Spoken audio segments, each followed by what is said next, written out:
IPL సంబంధించి auction జరుగుతోంది. ఎక్కడికక్కడ ఏ టీంలో ఏ ప్లేయర్ ఉంటారని చెప్పి చాలామంది క్రికెట్ అభిమానులు కూడా ఒక ఉత్కంఠ కొనసాగుతోంది. ఐపీఎల్ అంటేనే ఇండియా మొత్తం కూడా కళ్ళ కట్టుకొని టీవీ ముందు కూర్చొని చూసేటువంటి మ్యాచెస్. సో కానీ ఐపీఎల్ అభిమానులకు గుడ్ న్యూస్ అయితే, ముఖ్యంగా ధోని అభిమానులకు మాత్రం it's very bad news. Dhoni fans ఎవరున్నా కూడా ప్లీజ్ కంట్రోల్ యువర్ ఎమోషన్. నేను ఒక వెరీ బ్యాడ్ న్యూస్ మీకు చెప్పబోతున్నాను. ఇకపై ధోని ఐపీఎల్కి కూడా గుడ్ బై చెప్తారంట. ఐపీఎల్కి కూడా బాయ్ బాయ్ చెప్తున్నారు. అన్ని ఫార్మాట్స్లో కూడా ధోని గుడ్ బై చెప్పేశారు. ఇప్పుడు ఐపీఎల్కి కూడా గుడ్ బై చెప్పే అవకాశం కనబడుతోంది. సో మాజీ సిఎస్కే ప్లేయర్ రాబిన్ ఉత్తప్ప ఈ విషయాన్ని కన్ఫర్మ్ చేశారు. సో ధోని ప్లేస్ భర్తీ చేయబోతున్నాడు రుతురాజ్ అండ్ సంజు శాంసన్.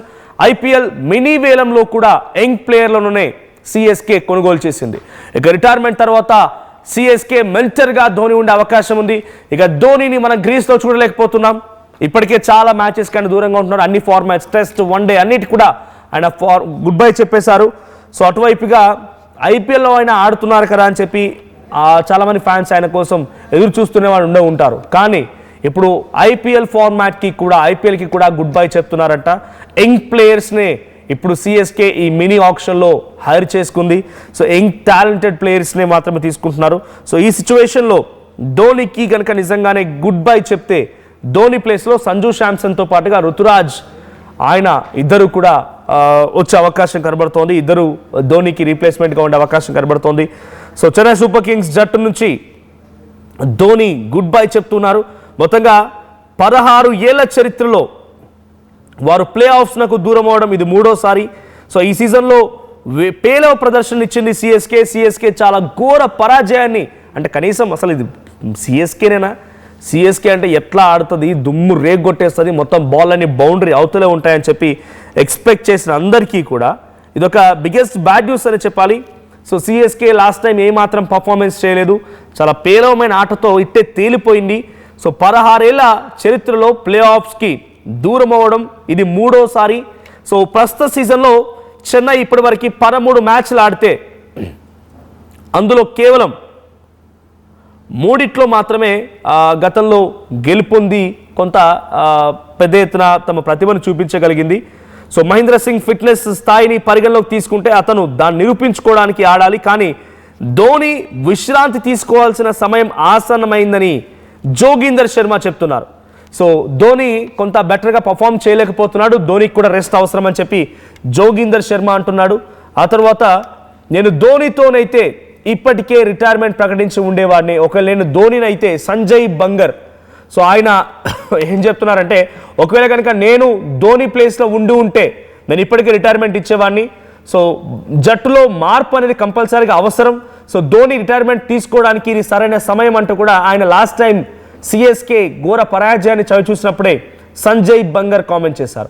ఇక కృష్ణమాచారి శ్రీకాంత్ ఐపీఎల్లో కొనసాగాల లేదా రిటైర్మెంట్ తీసుకోవాలనేది ఆయన ఇష్టం, కానీ శారీరక స్థితి ఆధారితంగా నిర్ణయం తీసుకోవాల్సి ఉంటుంది.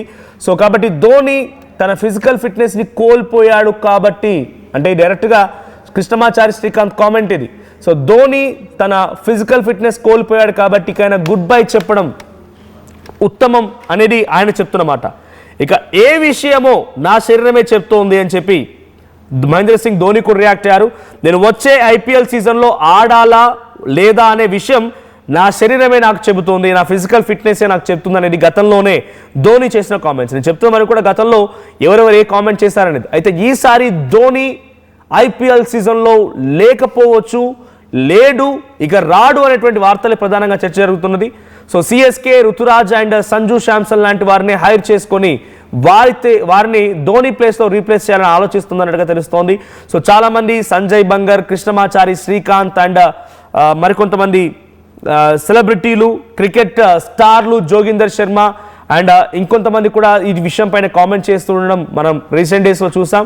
సో గత సీజన్లోనే ధోని ఫిజికల్ ఫిట్నెస్ పైన చాలా సంచలనమైనటువంటి వార్తలు చర్చనీయాంశంగా మారాయి. ఫిజికల్ ఫిట్నెస్ లేదు అని కొందరు, ఆయన రిటైర్మెంట్ తీసుకుంటే బెటర్ అని ఇంకొందరు, ఆయన ఇక్కడైనా గుడ్ బై చెప్పి కొత్త వాళ్ళకి అవకాశం అని ఇంకొందరు, ఇలా రకరకాల వ్యాఖ్యలు రావడంతో ధోని కూడా ఒక రకంగా డెసిషన్కి వచ్చేసారంట. ఇక్కడ ఐపీఎల్ ఆడును అనే డెసిషన్కి వచ్చేసారంట. ఈసారి సిఎస్కే టీంలో ధోని ఉంటారా లేదా అనేది మాత్రం చాలా పెద్ద ఎత్తున చర్చ జరుగుతోంది. సో ఈ విషయం పైన అసలు ఇప్పుడు జరిగేటువంటి ఈ అంశాలపైన సిఎస్కే ప్లేయర్ రాబిన్ ఉత్తప్ప ఓ కామెంట్ చేశారు. సో అదే ధోని ఇక మ్యాచ్లో ఉండకపోవచ్చు, ధోని ఇక గుడ్ బై చెప్తున్నారు అని చెప్పి ఆయన చెప్పారు. సో వచ్చే ఐపీఎల్ సీజన్లో నేను ఆడలేకపోవచ్చు అనేటువంటి విషయాన్ని గతంలో ధోని కూడా కొంచెం డౌట్ఫుల్గానే చెప్పుకొచ్చారంట.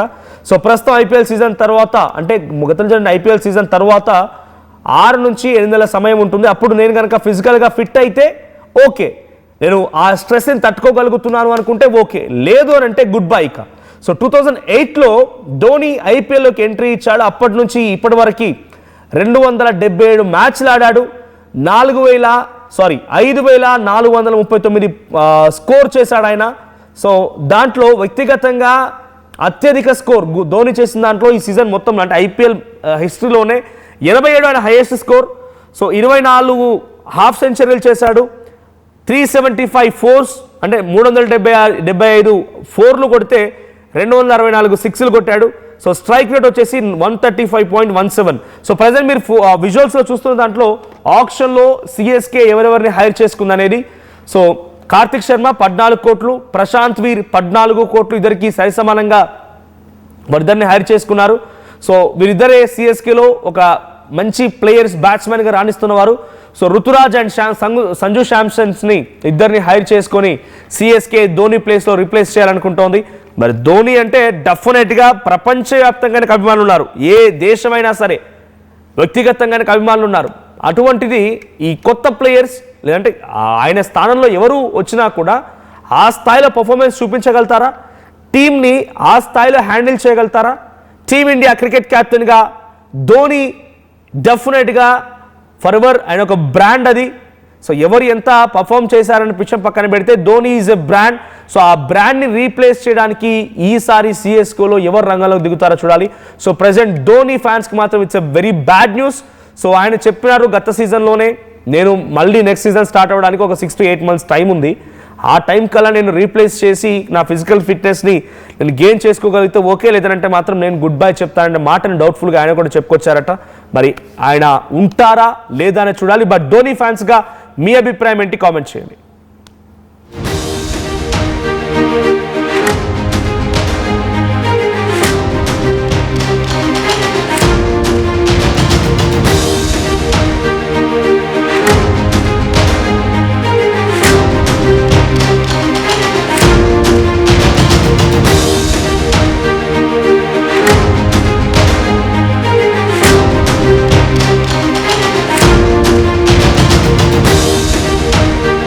నగల పాత్ర పెద్దది, నగల్లో మన సంప్రదాయం అది పెద్దది. అదే విధంగా నగలు కొనేటప్పుడు మీ సేవింగ్స్ కూడా ఇకపై పెద్దగా ఉంటుంది. అన్ని నగల తరుగును ముందు కన్నా ఇంకా తగ్గించాం. ఈ తక్కువ తరుగును చూస్తే వెంటనే నగలు కొనేస్తారు. డైమండ్ జ్యువెలరీ ధరలు కూడా పెద్ద లెవెల్లో తగ్గించాం.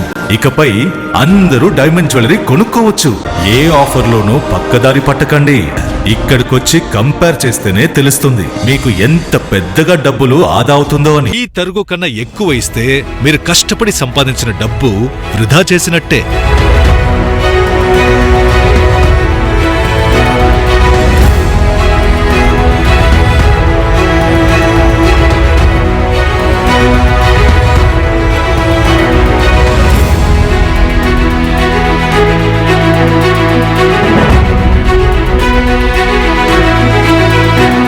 లలితాలో నగలు కొనండి, ఎక్కువ డబ్బులు ఆదా చేయండి. ఇప్పుడు షాద్ నగర్ వైపు ఉన్న స్వర్గసీమ వెంచర్ లో ప్లాట్ల పండగ వచ్చింది.